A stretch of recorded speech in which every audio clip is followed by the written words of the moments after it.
খুব সাংঘাতিক ব্যাপার ঘটে গেছে, সেটা মানে টেনশনে পড়ে যাই যে কোথায় গেল। কারণ বেড়াল আছে, কুকুর আছে, কেউ যদি একবার নিয়ে চলে যায় না, মানে আর দেখতে হবে না।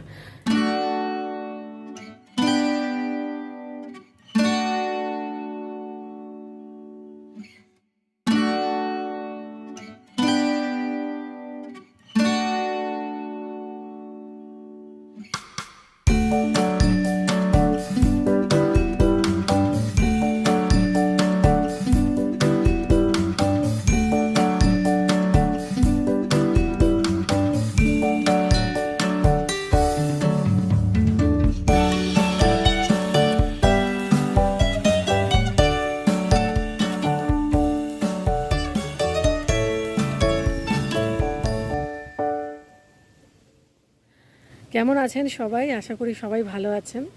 তো আজকে একটা অ্যানাউন্সমেন্ট করার জন্যই এই ভিডিওটা করা। সেটা হচ্ছে, আমি কখনোই ডেলি ব্লগিংটা করিনি। তো কোনো সময় রান্নার রেসিপি আপনাদেরকে দিয়েছি, কোনো সময় হয়তো ট্রাভেল ব্লগ দিয়েছি। এইটুকুর মধ্যে সীমাবদ্ধ ছিলাম আমি, মানে এইটুকুর মধ্যে নিজেকে সীমাবদ্ধ রেখেছিলাম। কিন্তু এখন আমি একটুখানি চাইছি ডেলি ব্লগটা করতে। তার কারণ হচ্ছে যে আমার কাছে, মানে আমি যত দিন গেছে তত আমি এটা বুঝতে পেরেছি যে ব্লগিংটা শুধুমাত্র যে নিত্য জীবনের কে দেখানো সেটা নয়, বা নিত্য জীবনের কর্মজীবনটাকে ফুটিয়ে তোলা সেটাও কিন্তু নয়। ব্লগিংয়ের মধ্যে কিন্তু একটা অদ্ভুত আন্তরিকতা আছে। মানে বলতে পারেন যে এমন অনেক কথা যেগুলো হয়তো আমরা অনেক সময় আমাদের মনের মধ্যে ঘুরে কিন্তু আমরা কাউকে বলতে পারি না। তো এই জিনিসটা আমি কিন্তু খুব ফিল করেছি। তো সেই কারণেই আমি আজকে থেকে খুব চেষ্টা করব ডেলি ব্লগিংটা দেওয়ার। এবং অবশ্যই যারা আমার রেসিপি পছন্দ করেছেন তাদেরকে অসংখ্য ধন্যবাদ, যারা দেখেছেন তাদেরকেও ধন্যবাদ। তো আজকে আমি খুব চেষ্টা করব আজকে থেকে একেবারে প্রফেশনালি ডেলি ব্লগিংটা দেওয়ার আমি খুব চেষ্টা করব। তো মোটামুটি এখন আমি যে সময় এটা শ্যুট করছি, মানে আপনাদের সাথে আমি কথা বলছি, এখন বাজে প্রায় 3:10-15 হবে। এতটাই অ্যাকচুয়ালি দেরি হয়ে গেল, তার কারণ হচ্ছে সকাল থেকে একদমই সময় পাইনি। তো এখন একেবারে ফ্রি হয়ে আপনাদের সামনে চলে এসেছি।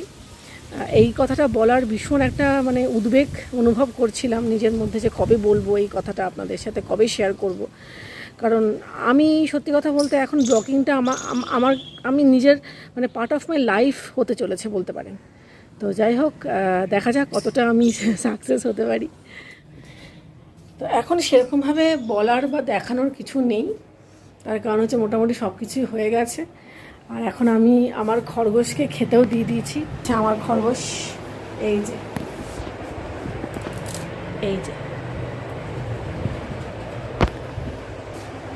খেতে তো দিয়ে দিয়েছি, কিন্তু ও একটুখানি রেগে আছে। আমি জানি না কেন রেগে আছে, মানে কান দুটো একেবারে এমনি হয়ে খাড়া হয়ে গেছে।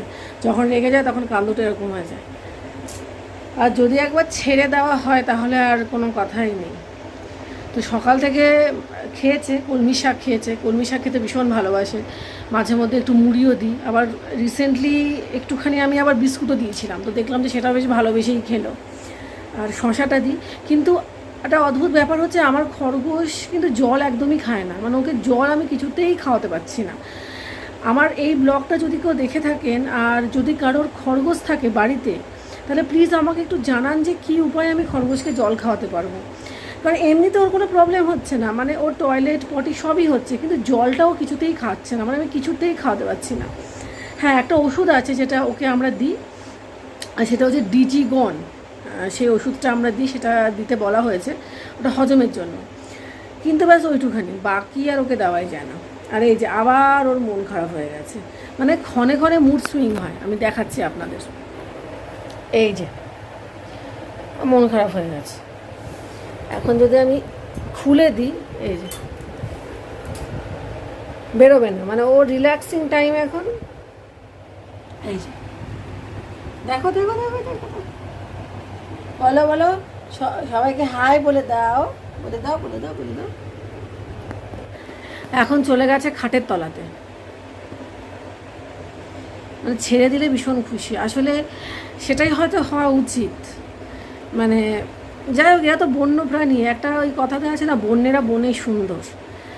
আর এটা কিন্তু সত্যিই তাই, মানে ওকে যখন আমরা ছেড়ে দিই ও কী খুশি হয়, মানে সেটা সেই খুশির কোনো মানে অন্ত থাকে না, মানে খুব খুশি হয়, মানে সাংঘাতিক এনার্জি, তখন লাফিয়ে বেড়াচ্ছে ছাদে, আবার যখন ক্লান্ত হয়ে গেল তখন নিজে এসেই আবার শুয়ে পড়লো, মানে এরকমই আর কি। একটা খুব সাংঘাতিক ব্যাপার ঘটে গেছে, সেটা হচ্ছে আমি আমার খরগোশকে খুঁজে পাচ্ছি না। ওকে ছেড়ে দিয়েছিলাম, এখন ও কোথায় লুকিয়ে আছে বলুন তো, কিভাবে খুঁজি, এই একটা সমস্যা। মানে ওকে যখনই ছেড়ে দেওয়া হবে না, ও যে কোথায় কোথায় লুকিয়ে যাচ্ছে।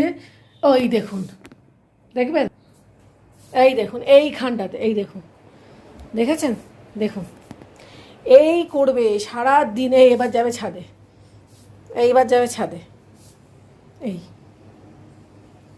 মানে ওকে ছেড়ে দিলে কোথায় কোথায় যে ওকে খুঁজে বেড়াই, আর ও একদম নিজের আনন্দে খুঁজে বেড়ায়, আর আমরা টেনশানে পড়ে যাই।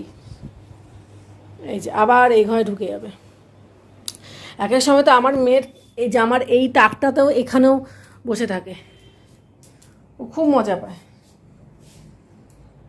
এই যে অবশেষে খুঁজে পেলাম, মানে টেনশানে পড়ে যাই যে কোথায় গেল, কারণ বেড়াল আছে, কুকুর আছে, কেউ যদি একবার নিয়ে চলে যায় না, মানে আর দেখতে হবে না। এইটাই হয়, মানে ও আমরা আমরা সবাই টেনশান করি কোথায় গেল কী হলো। ও যখন ওকে খুঁজে পাওয়া হয় তখন দেখা যায় যে ও একদম মানে আরাম করে নিশ্চিন্ত ঘুমাচ্ছে, কোনো টেনশন নেই, সব টেনশন আমাদের। এটাই হয়, মোটামুটি ওকে ছেড়েই দিই, রাতের বেলাটা শুধুমাত্র খাঁচায় রাখি, এক এক সময় সন্ধ্যেবেলাটাও রাখি, কিন্তু ম্যাক্সিমাম টাইম ওকে ছেড়েই রাখি। আসলে কী বলুন তো, সবসময় না খাঁচায় রাখতে ভালো লাগে না, স্বাভাবিক, মানে কতক্ষণ আপনি রাখবেন, আমাদেরও কি ভাল লাগে এক জায়গাতে আটকে থাকতে, আমাদেরও তো একটু ঘুরতে ইচ্ছা করে, একটু হেঁটে চলে বেড়াতে ইচ্ছা করে, তো ওদের ক্ষেত্রেও তাই, সেই জন্য সবসময় খাঁচার মধ্যে রাখি না। তবে হ্যাঁ, যখন খাঁচা থেকে বার করি অবশ্যই চোখে চোখে ভীষণ রাখতে হয়। আমি একটুখানি আপনাদের সাথে কথা বলার জন্য ছাদে গেছিলাম, ব্যাস ওই ফাঁকেও এই কীর্তি, মানে ওই ঘর থেকে বেরিয়ে স্ট্রেট এই ঘরে চলে এলো, ব্যাস এবারে খোঁজো, তারপরে আবার মানে চোখের নিমেষে কোথায় কোথায় চলে যাচ্ছে। বলেছিলাম না, হাঁপিয়ে গেলে একেবারে টান টান লম্বা হয়ে গিয়ে বিশ্রাম, ব্যাস একদম, মানে দেখুন কি সুন্দরভাবে বিশ্রাম করছে, মানে এখন আর রেস্টিং টাইম, এখন ওকে ডিস্টার্ব করা একেবারেই যাবে না। সবাই ভালো থাকবেন, সুস্থ থাকবেন, আর অবশ্যই দেখা হচ্ছে কালকে। তবে কালকে কখন থেকে আমি ব্লগিং শুরু করতে পারবো সেটা আমি বলতে পারছি না, সকালটা ভীষণ তাড়া থাকে, অবশ্যই আমি চেষ্টা করব, ভীষণভাবে আমি চেষ্টা করব। তো এখনকার মতন, আজকের মতন এখানেই